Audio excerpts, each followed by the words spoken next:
ایک صحابی تھے، ان کی 4 بیویاں تھیں، عتبہ نام تھا۔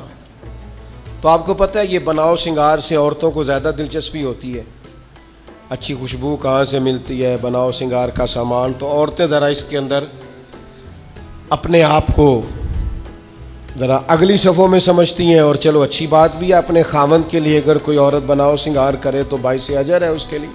تو وہ 4 بیویاں کہتی ہیں کہ ہم نا ایک سے بڑھ کر ایک خوشبو استعمال کرتی، لیکن ہمارے شوہر حضرت عتبہ رضی اللہ تعالیٰ عنہ صحابی تھے، ان کو ہم نے کبھی خوشبو لگاتے نہیں دیکھا، اور ان کی خوشبو ہمیشہ ہماری خوشبو پہ غلبہ پا جاتی۔ تو وہ صحابیات 4 کہتی ہیں کہ ہم ٹٹولتی تھیں، ان کی جیبیں دیکھتی تھی، خوشبو کہاں سے لاتا ہے، پر خوشبو کوئی نہیں، جسم بڑا مہکتا ہے۔ ہم نے بڑی کوشش کی 4 نے مل کے، 4 بیویاں، سمجھ نہیں آتی تھی۔ فرماتے ایک دن 4 اکٹھی ہو کے کہنے لگیں آج نہ چلو اس بات پہ تو 4 سوکنے اتفاق کرے نا۔ کہتے نے اپنے شوہر سے کہا آپ بتائیے خوشبو کہاں سے لاتے ہیں؟ کہنے لگے اللہ کی قسم کبھی لگائی نہیں، اوئے ہوئے ہوئے، کبھی نہیں لگائی، اس پتے سے ڈھونڈنا قاصد میرے دلدار، کبھی لگائی نہیں خوشبو۔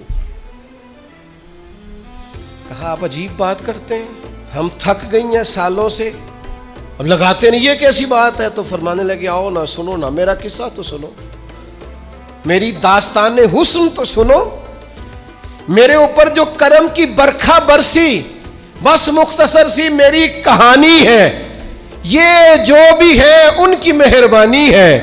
کہا مطلب کیا ہے؟ تو حضرت عتبہ فرمانے لگے میری کمر پر بن گئے تھے دانے، ان میں ہوتا تھا درد، تکلیف، آزمائش، جلن، میں تکلیف میں تھا، تو میں تکلیف سوائے ان کے کس کو بتاتا جو میرے ہر بات میں میرا سہارا تھے۔ میں سیدھا چلا گیا دروازہ رسول پہ، رو کے عرض کی حضور یہ درد ہے، سونے نہیں دیتا۔ تو کہتے ہیں کریم نے فرمایا تو کرتا اوپر کرنا۔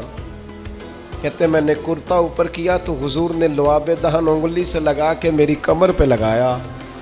فرماتے ہیں وہ لعاب دہن میری بیماری لے گیا اور خوشبوئیں چھوڑ گیا۔ میں جیسے جیسے غسل کرتا جاتا ہوں خوشبو بڑھتی جاتی ہے، تازگی بڑھتی جاتی ہے۔ نہ سمجھ آئے تو مدینہ جا کے دیکھو، مسجد نبوی میں بیٹھ کے دیکھو، جاؤ حضور سید عالم کے شہر نور کی گلیوں سے ہو کر جا کر دیکھو، عرصہ ہوا طیبہ کی گلیوں سے وہ گزرے تھے، اب تک ان گلیوں میں خوشبو ہے پسینے کی۔ جا کے دیکھ لو، نظارہ کر لو۔ اللہ تعالیٰ نے حضور کا سراپا ہی ایسا بنا، یہ حضور کے دست مبارک ہے نا۔ حضرت انس بن مالک فرماتے ہیں میں نے ریشم بھی اتنا نرم نہیں دیکھا جتنا حضور کے ہاتھ نرم تھے، کستوری سے اتنی خوشبو نہیں آتی جتنی دست مبارک سے آتی تھی۔ اور فرماتے ہیں عرب کی گرمی بڑی مشہور تھی، میں حضور کے دست مبارک ہاتھ میں لیتا تو برف سے زیادہ ٹھنڈے ہوتے۔ اتنا اللہ تعالیٰ نے محبوب کو معنویت کے ساتھ سجایا، سنوارا، کمال ہو گئی۔